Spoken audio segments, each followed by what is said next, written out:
Apologies, Mr. Cruz, your state of Texas, perhaps? Okay, so you think the entire state of Texas is racist. What about requiring an ID to vote is racist? So I think, sir, that's pretty reductive. I'm not saying the entire state of Texas is racist. You just said my state of Texas, so you tell me. Your What voter about ID the Texas voter ID laws is absolutely. racist? So, And turn to the ranking member. Thank you, Mr. Chairman. I want to start with a question for each of the five witnesses. In your judgment, are voter ID laws racist? Professor Tolson. thank you for that question. So it depends. One thing we have to stop doing is treating all voter ID laws as the same. Okay, so your answer, I want to move quickly, so it depends is your answer? Yes, that's my answer. Okay, so what voter ID laws are racist? Apologies, Mr. Cruz, your state of Texas, perhaps? Okay, so you think the entire state of Texas is racist. What about requiring an ID to vote is racist? So I think, sir, that's pretty reductive. I'm not saying the entire state of Texas is racist. You just said my state of Texas, so you tell me. Your What voter about ID the Texas voter ID laws is absolutely. racist? So the fact that the voter ID law was put into place to diminish the political power of Latinos with racist intent and had been found to have You're racist asserting that. intent, What's your evidence for that? the federal district court that first resolved the constitutionality of Texas's voter ID law. Okay, so your view is voter ID laws are racist. How about you, Mr. Yang? I agree with Professor Tolson. Voter ID laws can be racist. Okay, that's Another two. context. Mr. Science? There are some voter ID laws that are racially discriminatory in intent.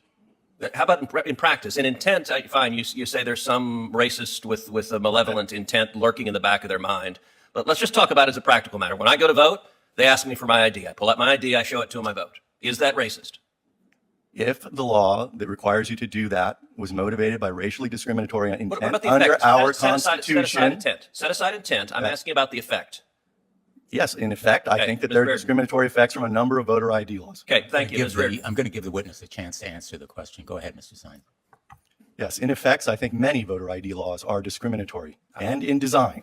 They are designed to have that effect. Okay, Ms. Reardon. No, sir. Mr. Van Spakovsky.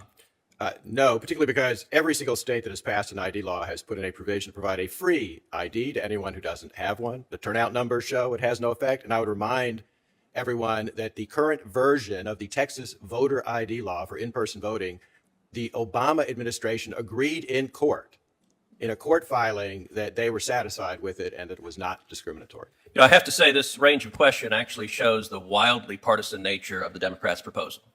The record should reflect all three of the Democratic witnesses invited by the chairman maintained to this committee that voter ID laws can be, in many instances, in most instances, I think in the various ways they formulated, are racist. So let me tell you who disagrees with that. 35 states across the country disagree with that because 35 states have voter ID laws in effect. But not just 35 states. 81% of voters in America disagree with the radical views proposed by the Democrats and the Democratic witnesses. Not just 81% of Americans. 77% of black voters in America support voter ID laws. 78% of Hispanic voters in America support voter ID laws. Maldev should think about that. 81% of low-income Americans support voter ID laws. And yet, what this bill is about is putting radicals in charge of saying, if you require an ID to vote, that is racist and must be struck down. This is all about partisan power. Now, DOJ has also said, under the Biden administration, that it is not going to presume that a state acts lawfully if it simply returns to pre-COVID voting laws. Ms. Reardon, Mr. Van Spakovsky, what does that tell you if they say after a pandemic, if you go back to the laws that existed before, DOJ is not going to assume that that's okay? What does that tell you about the partisan nature of DOJ? By issuing the guidance that they did, it says to me that what they would like to do is make permanent the emergency procedures that were instituted by many states through litigation by the DNC throughout the country prior to the 2020 election. And they would like those to be permanent. And so rather than understand that they are temporary, they are going to go after states that decide to go back to their original election procedures.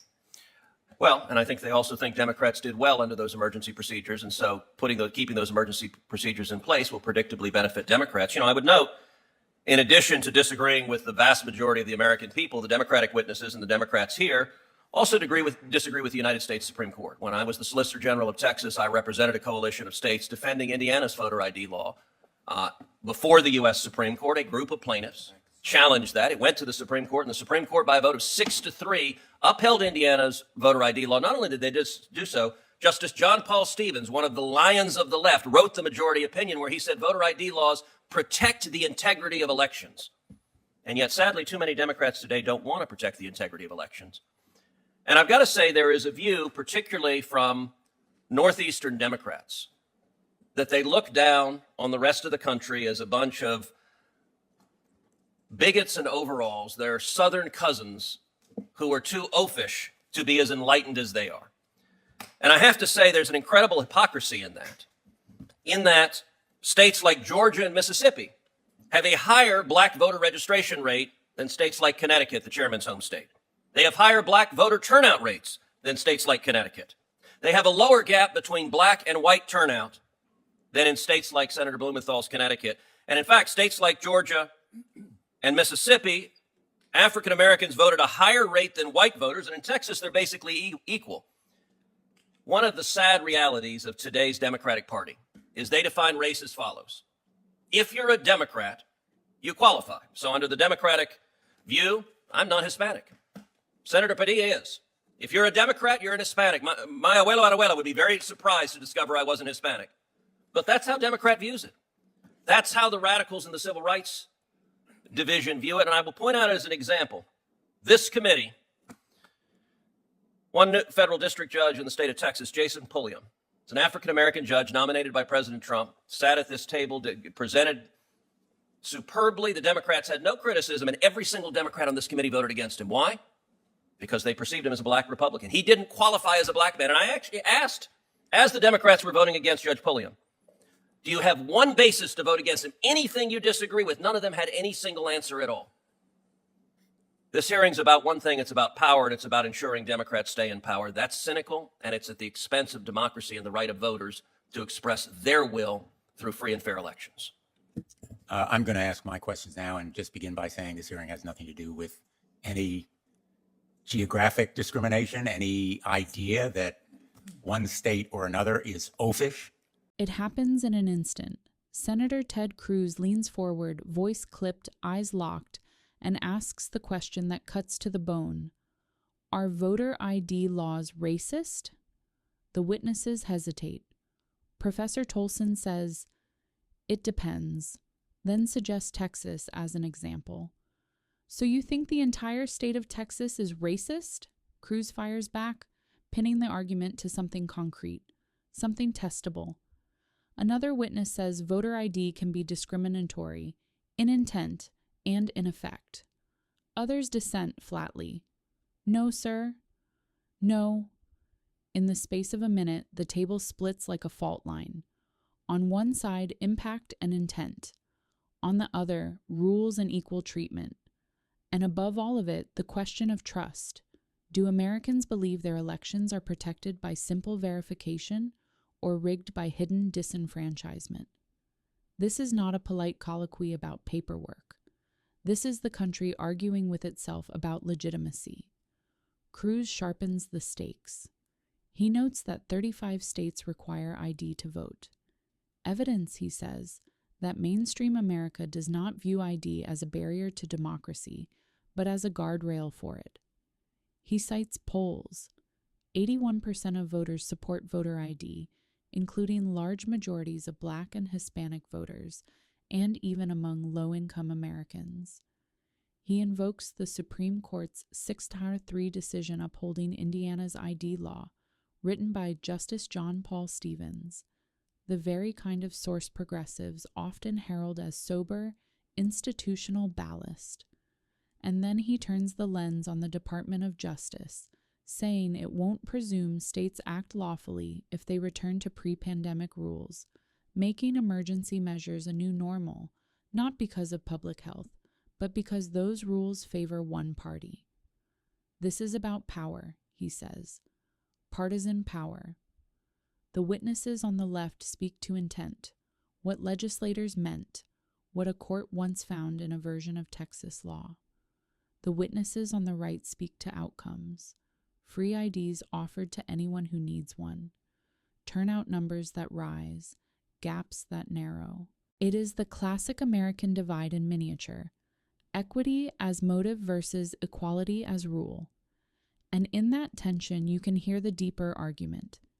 Is America still capable of universal standards that apply to everyone, Or must every rule be refracted through identity, suspicion, and subjective claims of harm? Cruz presses the point with numbers that subvert stereotype. Higher black registration and turnout in states typically maligned as backward, a smaller turnout gap in places the national media sneers at. He lays bare the condescension he says flows from coastal elites toward the South and the heartland, a presumption that the rest of the country is too benighted to be trusted with basic measures of verification.